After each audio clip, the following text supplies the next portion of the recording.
kullu nafsin za'iqatul maut. Setiap yang bernyawa itu akan merasakan yang namanya kematian.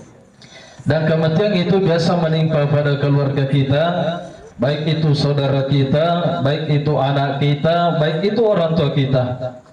Kenapa demikian?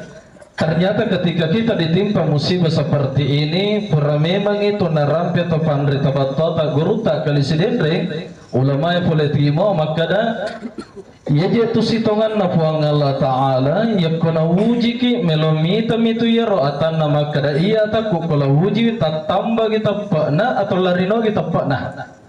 Nah sebab magai baik pelepasan jenazah, baik takziah di malam-malam berikutnya, turina baca tu pengajian makada alladzi khalaqal mauta wal hayata liyabluwakum ayyukum ahsanu amala. Aga je batuan na ya ustaz puang Allah